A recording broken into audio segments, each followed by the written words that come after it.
घने जंगल के बीचों बीच सूरज की हल्की रोशनी पत्तों के बीच झांकती थी। पत्तों की सरसराहट और पक्षियों की चहचहाहट के साथ 10 वर्षीय आर्यन अपने दोस्तों से बिछड़ गया था। वह जंगल की पगडंडियों पर भटकते हुए एक अजीब सा पेड़ देखता है। पेड़ बाकी सभी पेड़ों से अलग था। उसकी शाखाएं आसमान तक उठी हुई थी और उसकी छाल पर चमचमाते हुए छोटे छोटे सितारे जैसे चिन्ह थे। ये पेड़ इतना चमकीला क्यों है? आर्यन ने खुद से कहा। उसने धीरे से पेड़ को छुआ। तभी पेड़ की शाखाएं हल्के से हिलने लगी और अचानक उसके सामने एक छोटी सी दरवाजा खुल गया। आर्यन की आंखें आश्चर्य से चमक उठीं।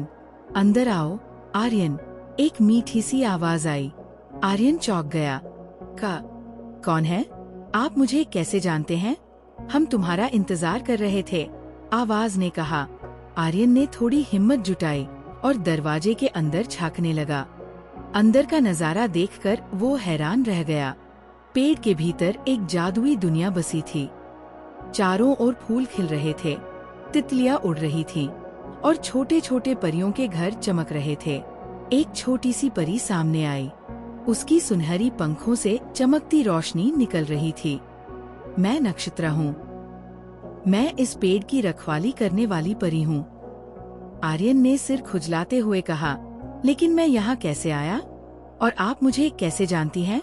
नक्षत्रा मुस्कुराई। ये पेड़ केवल उन्हें देखता है जिनका दिल साफ हो, और तुमने रास्ता खोज लिया। इसका मतलब है कि तुम पर भरोसा किया जा सकता है। लेकिन हमारी दुनिया का रहस्य किसी को मत बताना। आर्यन ने चौंकते हुए पूछा, क्या होगा अगर मैंने बता दिया? नक्षत्रा ने गंभीर स्वर में कहा, अगर कोई हमारे रहस्य को जान लेगा तो हमारी जादुई दुनिया खत्म हो जाएगी। ये शर्त है कि तुम इसे किसी से नहीं कहोगे। आर्यन ने सिर हिलाते हुए कहा, ठीक है, मैं वादा करता हूँ। आर्यन ने देखा कि पेड़ के अंदर कई परियां थी। वे अपने छोटे छोटे हाथों से फूलों के रस से अमृत बना रही थी।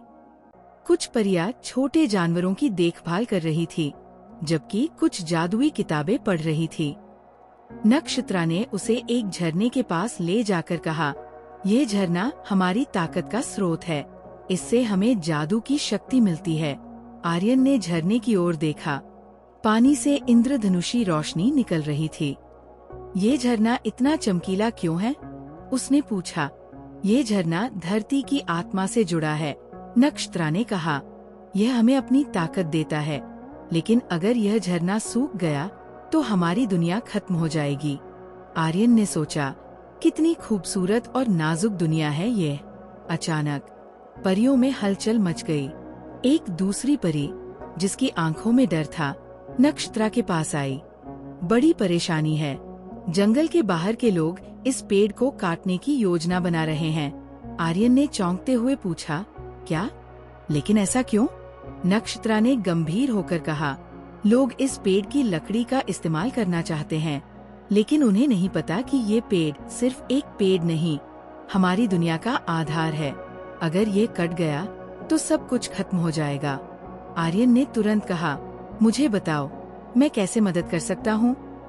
नक्षत्रा ने उसकी तरफ देखा और कहा, तुम इंसानों की दुनिया में जाकर उन्हें समझा सकते हो, लेकिन ये आसान नहीं होगा।